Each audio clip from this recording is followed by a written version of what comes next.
morning, students. I'm your ESL teacher for today. My name is Teacher Lei. Today, we will be learning an important topic about linguistics. This is morphology. At the end of this discussion, you will be able to distinguish effectively morphology and its classifications. So first, let's define morphology. Morphology comes from the Greek word which means form or shape, and in linguistics, it denotes the study of words in regards to its internal structure and their combination to form new or larger units. But let's not be confused between morphology and syntax, as both are the study of words. However, syntax studies how words are combined to form phrases and sentences. On the other hand, morphology is the study of how words are being formed and its internal structure. So in morphology, words can be broken down into smaller units called morpheme, and morpheme is being considered as a meaningful part of the word as it carries its own meaning. And one word can either have one morpheme or two morpheme. For example, the word bear. The word bear has one morpheme and can stand alone as a word because it carries its own meaning. On the other hand, the word bears has two morphemes, the word bear and s, which carries its own meaning. Bear as an animal and s, which means plural. Morpheme has two classifications, free morpheme and bound morpheme. Under free morpheme, it has two types, the lexical morpheme and functional morpheme. On the other hand, bound morpheme has also two types, the derivational morpheme and inflectional morpheme. Let's discuss this through one by one. Let's start with free morpheme. Free morpheme is a type of morpheme that can stand on its own because it carries its own meaning, so it does not need any additionals. For example, the word cat, run, fast, apple. These words carries its own meaning, so it is a free morpheme. Free morpheme has two types, the lexical and functional morpheme. So let's start with lexical morphemes. Lexical morphemes are lexical items that has grammatical function in the sentence. This includes nouns, verbs, and adjectives. These are the examples of free lexical morphemes. So, under the noun chart, we have cup, home, and table. Under the verb chart, we have drink, work, and jump. Under the adjective chart, we have fast, stout, and narrow. The second type of free morpheme is functional morpheme. Functional morpheme are words that establish grammatical relationship in the sentence. These helps us to connect with the lexical words. For example, we have conjunctions, the prepositions, the articles, the auxiliary verbs, and pronouns. So these are the lists of the functional free morphemes.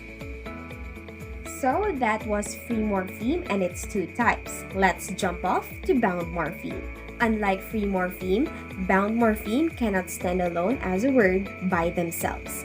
They are in need to be attached to another morpheme to convey its meaning. Bound morphemes are usually affixes that needs to be attached to a root word to have a significant meaning. And affixes has three types, the prefixes, the infixes, and suffixes.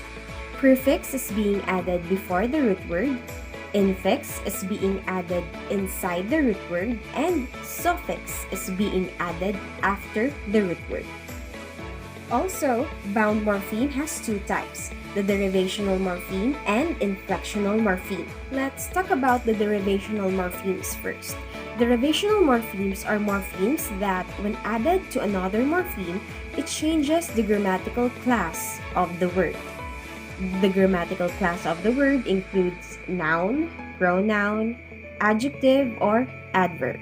However, some derivational morphemes can either be class-changing or class-maintaining.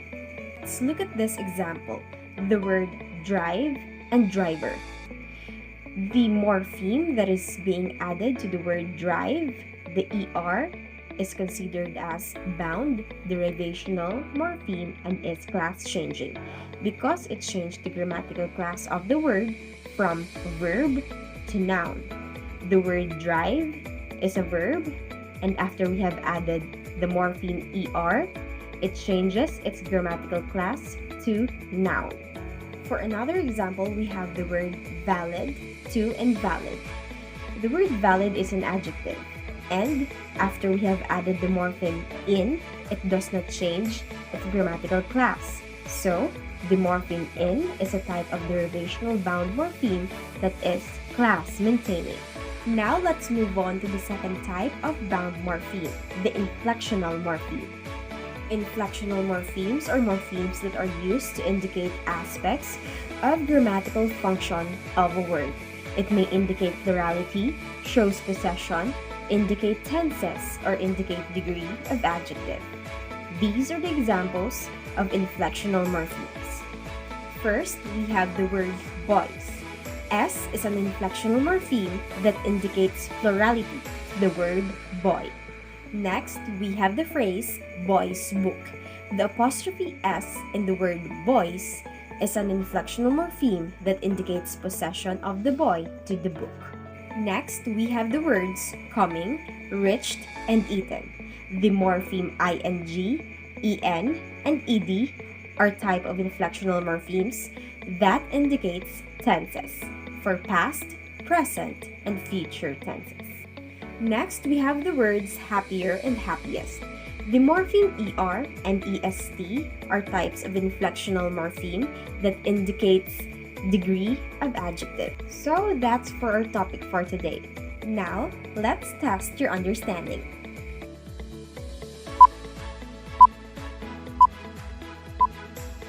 Okay, let's check your answers. Number 1, them is a free morpheme that is classified as functional morpheme because it is a pronoun. Number 2, the word love is also a free morpheme and is considered as lexical free morpheme because it is a noun.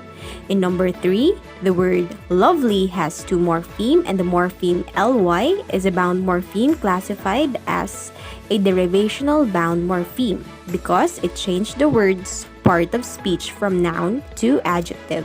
Number 4, the word dressed has also 2 morphemes, dress and ed.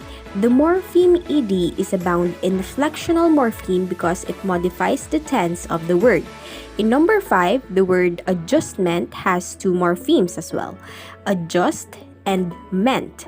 The meant morpheme is considered a bound derivational morpheme and is class changing because it changed the grammatical class of the word from verb to noun.